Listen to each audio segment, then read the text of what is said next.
Hi friends, welcome back to SF creative. അപ്പോൾ ഇന്നത്തെ ഒരു വീഡിയോയിൽ എനിക്ക് നിങ്ങളോട് ഒരുപാട് എനിക്ക് ആദ്യമായിട്ടാണ് ഇങ്ങനൊരു അനുഭവം ഉണ്ടായിട്ടുള്ളത്. പിന്നെ ബാഡായിട്ടുള്ളൊരു അനുഭവം എന്ന് വെച്ചാൽ അങ്ങനെയല്ല, പിന്നെ കുറച്ച് എന്താ പറയണ്ടത്, കുറച്ച് ബുദ്ധിമുട്ടി മീൻസ് കുറച്ച് അധികം കഷ്ടപ്പാട് പെട്ട് ചെയ്തെടുത്ത ഒരു ഡ്രസ്സിങ് ക്ലോക്കാണ് അത്. ബേബിയുടെ ഫോട്ടോസ് വെച്ചിട്ടുള്ള ക്ലോക്ക്. അപ്പോൾ കസ്റ്റമർ എൻ്റെ അടുത്ത് പറഞ്ഞത് ഒരു ബ്രൗണും വൈറ്റ് കളറും തീമിൽ ഒരു ബേബീൻ്റെ ഫോട്ടോ വെച്ചിട്ട്, ബേബി ബോയ് ആണ്, അങ്ങനെ ചെയ്താൽ മതി. നോർമലി ബ്ലൂ കളറിലാണ് ചെയ്യാറ്, കാരണം ഗേൾ ആണെങ്കിൽ പിങ്ക്. പക്ഷേ ഈ കസ്റ്റമർക്ക് ഒരു വെറൈറ്റി വേണം, ഞാൻ ആദ്യം ചെയ്ത ക്ലോക്കില്ലേ, അപ്പോൾ അതിൽ നിന്ന് ഒരു ഡിഫറെൻ്റ് ആയിട്ട് വേണമെന്ന് പറഞ്ഞുകൊണ്ട് ആ കസ്റ്റമർ തന്നെ എനിക്ക് തന്ന ഒരു കളർ കോംബോ ആണിത്. നോർമലി ഈ ഒരു കളർ തീം നമ്മൾ ക്ലോക്ക് ചെയ്താൽ നല്ല രസമുണ്ടാകും കാണാൻ. പക്ഷേ എന്താണെന്ന് വെച്ചാൽ ഇങ്ങനെ ചെയ്ത് കഴിഞ്ഞപ്പോൾ ഇങ്ങനൊരു ബാക്ക്ഗ്രൗണ്ടാണ് എനിക്ക് കിട്ടിയത്. അത് മാത്രമല്ല, ഞാൻ എന്നിട്ട് കുട്ടിയുടെ ഫോട്ടോ ഒക്കെ കാര്യമൊക്കെ സെറ്റ് ചെയ്ത് എല്ലാം റെഡിയായി വെച്ചപ്പോൾ എവിടെയോ ഒരു തകരാറ് പോലെ. പക്ഷേ ഞാൻ തളർന്നില്ല, കാരണം എൻ്റെ കസ്റ്റമർ കട്ടൊക്കെ സപ്പോർട്ട് ചെയ്തു. അവർ പറഞ്ഞു അത് മതി, കുഴപ്പമില്ലാന്ന്. പക്ഷേ അതവർ പാതി മനസ്സോടെയാണ് പറഞ്ഞതെന്ന് എനിക്ക് കറക്റ്റ് മനസ്സിലായി. നമ്മൾ ബുദ്ധിമുട്ടായാലും കുഴപ്പമില്ല, കസ്റ്റമർ എപ്പോഴും ഹാപ്പി ആയിരിക്കണം, അതാണ് എൻ്റെ പോളിസി.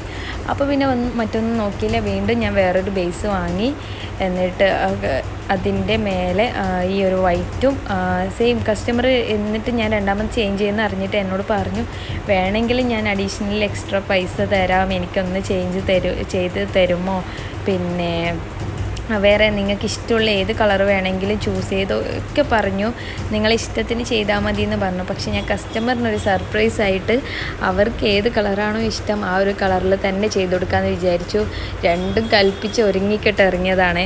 അതായത് വൈറ്റ് സെൻറ്ററിലും ബോർഡറിലായിട്ട് ബ്രൗണും കൂടി ഇങ്ങനെ വെച്ചിട്ട് ഇതുപോലെ ഒന്ന് ദോശ ചുട്ടെടുക്കുന്നുണ്ട്. കണ്ടോ, നമ്മൾ ദോശ ഇങ്ങനെയല്ലേ ചൂടാറ്, അപ്പോൾ ഇതുപോലെ ഒന്ന് ആ ബേസിൽ ഇതുപോലെ ഒന്ന് ദോശ ചുട്ടെടുക്കുകയാണ്, അതായത് മിക്സ് ചെയ്തെടുക്കുകയാണ്. കാരണം ആ ഒരു ബോർഡറിൽ കണ്ടോ, ആ സൈഡിൽ മാത്രമേ ആ ഒരു ബ്രൗൺ കളർ വരാൻ പാടുള്ളൂ, ആ സെൻറ്ററിലൊക്കെ ആ ഒരു വൈറ്റ് കളർ. ഇതിങ്ങനെ മിക്സ് ചെയ്തെടുക്കുമ്പോൾ നിങ്ങൾ വിചാരിക്കും ദോശ ഇവിടെ എത്ര സിമ്പിളാണല്ലേ, പക്ഷേ ഈ മിക്സിങ് കുറച്ച് പണിയാണ്. അതിങ്ങനെ മിക്സ് ചെയ്ത് കുറേ ടൈം എടുത്തു ഇങ്ങനെ ഒന്ന് ലെവലായി കിട്ടാൻ വേണ്ടിയിട്ട്. അങ്ങനെ നമ്മൾ മിക്സിങ് ഇങ്ങനെ നല്ല രീതിയിൽ ചെയ്ത് ഒരു പെർഫെക്റ്റ് രീതിയിൽ ഒന്ന് ബേസ് സെറ്റാക്കി എടുത്തിട്ട് അതൊന്ന് ഉണങ്ങാൻ വെക്കണം.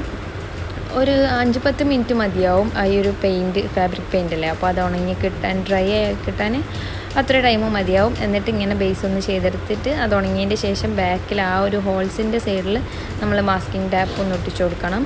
പിന്നെ നമ്മളെ റെസിൻ അതിൽ കൂടി ലീക്ക് ചെയ്ത് നമ്മുടെ ആ മിഡിൽ പോർഷന് സ്ക്രാച്ച് ആവാതിരിക്കാൻ വേണ്ടിയാണ് അങ്ങനെ ഒട്ടിച്ചു കൊടുക്കുന്നത്. പിന്നെ നമ്മൾ അടിയിൽ ഇതിൻ്റെ MDF ബോർഡിൻ്റെ അടിയിലും ഇതുപോലെ മാസ്കിംഗ് ടാപ്പ് ഇങ്ങനെ ഒട്ടിച്ചു കൊടുക്കണം സെൻറ്ററിലായിട്ട്.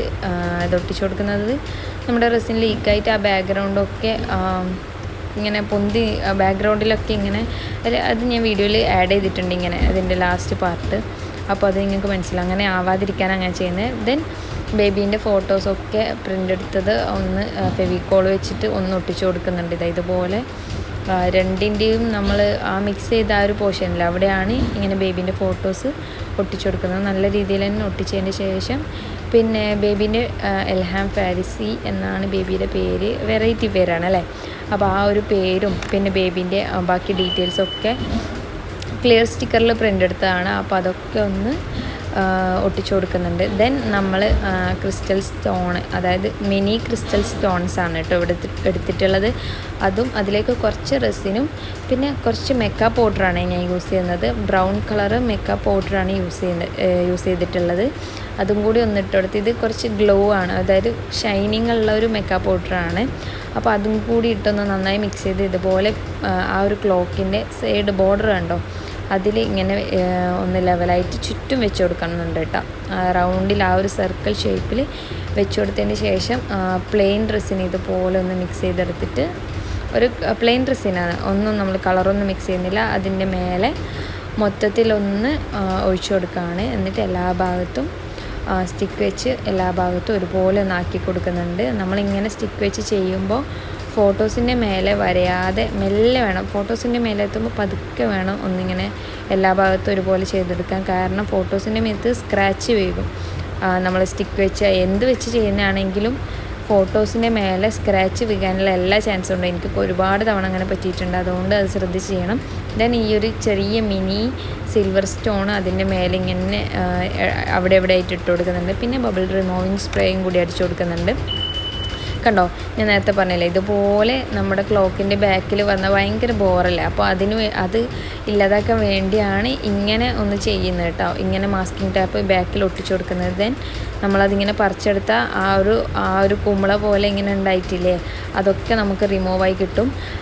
എന്നിട്ടും കിട്ടുന്നില്ലെങ്കിൽ വേറൊരു ഓപ്ഷൻ എന്ന് പറഞ്ഞാൽ നമ്മുടെ ബബിൾ റിമൂവിങ് ആ ഒരു ഗണ്ണില്ലേ, ആ ഒരു ഹീറ്റിംഗ് ഗണ്ണ് വെച്ചിട്ടൊന്ന് ചെയ്തെടുത്താൽ നമുക്കത് റിമൂവ് ചെയ്തെടുക്കാൻ പറ്റും. പിന്നെ നമ്മുടെ ക്ലോക്കിൻ്റെ മെഷീനിൽ, അതായത് നമ്മൾ അതിൻ്റെ മെഷീനിൽ ഇങ്ങനെ വെച്ച് ആ ഒരു സർക്കിളും കൂടി ഇട്ട് നോക്കുമ്പോഴാണ് എൻ്റെ കണ്ണിൽ അത് പെട്ടത്. എന്താണെന്നല്ലേ, കുട്ടിയുടെ ഫോട്ടോ ക്ലിയർ ഇല്ല. അതെന്തോ പണി കിട്ടി അവറാച്ചാന്ന് മനസ്സിലായപ്പോൾ ഒന്നും നോക്കിയില്ല. ഞാൻ എക്സ്ട്രാ കോപ്പി എടുത്തിട്ടുണ്ടായിരുന്നു. അതെടുത്ത് വീണ്ടും അതിൻ്റെ ഒക്കെ മേലെ ഫെവിക്കോൾ വെച്ച് ഒന്നൊട്ടിച്ച് കൊടുത്തിട്ടുണ്ട്. എന്നിട്ട് ഞാൻ സൈഡിൽ കുറച്ച് സിൽവർ സ്റ്റാർസൊക്കെ ഉണ്ടായിന്, അതൊക്കെ ഇട്ടിട്ട് വീണ്ടും റെസിനയിച്ച് ഒരു ഡേ വെയിറ്റ് ചെയ്തതിന് ശേഷം നമ്മുടെ ക്ലോക്കിൻ്റെ മെഷീന് ഇട്ടുകൊടുത്ത് ആ ഒരു സർക്കിൾ, ഗോൾഡൻ കളർ സർക്കിൾ ഉണ്ടോ, പിന്നെ അത് നമ്മൾ നല്ല ടൈറ്റിൽ, മാക്സിമം ടൈറ്റിൽ ഇട്ട് കൊടുക്കണം. കാരണം മാക്സിമം ടൈറ്റിൽ ഇട്ട് കൊടുത്താലും നമ്മൾ മെഷീനും ക്ലോക്കും തമ്മിൽ ജോയിൻ ആവുകയുള്ളൂ, ടൈറ്റ് ആവും, ഇല്ലെങ്കിൽ ലൂസായി പോവും. പിന്നെ ഇതാ ഈ ഒരു ബ്ലാക്ക് കളർ നീഡിലാണ് ഇതിന് സൂട്ടായിട്ട് തോന്നിയത്. അതുകൊണ്ട് അത് ഒന്നിട്ട് കൊടുത്തിട്ടുണ്ട്. പിന്നെ നമ്മൾ ആ ഒരു ഫസ്റ്റ് നീഡിലില്ലേ, അതൊന്ന് തിരിച്ചു നോക്കണം. അത് നമ്മൾ കറക്കുമ്പോൾ അതിൻ്റെ തൊട്ട് പിന്നാലെ നമ്മുടെ ഹാൻഡും കൂടി വരുന്നുണ്ടെങ്കിൽ പിന്നെ അത് വർക്ക് ചെയ്യും എന്നർത്ഥം, ഇല്ലെങ്കിൽ അത് വർക്ക് ചെയ്യില്ല. പിന്നെ എന്നിട്ട് നമ്മൾ സിൽവർ മാർക്കർ വെച്ച് അതിൻ്റെ ബോർഡറൊക്കെ ഒന്ന് ചെയ്ത് കൊടുക്കുന്നുണ്ട്. അപ്പോൾ ഇതാണ് നമ്മുടെ ഫൈനൽ റിസൾട്ട് വന്നിട്ടുള്ളത്. അപ്പോൾ കസ്റ്റമർ ഒരുപാട് ഹാപ്പിയായി, അവർക്ക് ഭയങ്കര ഇഷ്ടമായി എന്ന് പറഞ്ഞു. ഇതെൻ്റെ ബെസ്റ്റ് കസ്റ്റമർ ഫോർ എവർ എന്ന് പറയേണ്ടി വരും. എനിക്ക് ഒരുപാട് സപ്പോർട്ട് തന്ന എൻ്റെ കസ്റ്റമറാണ്.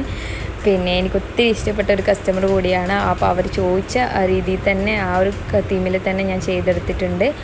അപ്പോൾ ഈ ഒരു ബേബി റെസിൻ ക്ലോക്ക് നിങ്ങൾക്കും കൂടി ഇഷ്ടമായാൽ നിങ്ങളുടെ അഭിപ്രായം എന്തായാലും പറയണേ. ഒപ്പം നിങ്ങൾക്കും ഇതുപോലെയുള്ള ക്ലോക്ക് ചെയ്തെടുക്കാൻ നിങ്ങളുടെ ബേബിയുടെ ഫോട്ടോസും കാര്യങ്ങളൊക്കെ ഇങ്ങനെ സൂക്ഷിച്ച് വെക്കാൻ ആഗ്രഹമുണ്ടെങ്കിൽ എൻ്റെ ഇൻസ്റ്റാഗ്രാം പേജിൽ ഒന്ന് അറിയിച്ചാൽ മതി കേട്ടോ, ഞാൻ ചെയ്തുതരാവേ. അപ്പോൾ എൻ്റെ വീഡിയോ ഇഷ്ടമായാൽ ലൈക്ക് ചെയ്യുക, ഷെയർ ചെയ്യുക. ഇതുവരെ സബ്സ്ക്രൈബ് ചെയ്തില്ലെങ്കിൽ സബ്സ്ക്രൈബും ചെയ്യുക. Thank you for watching.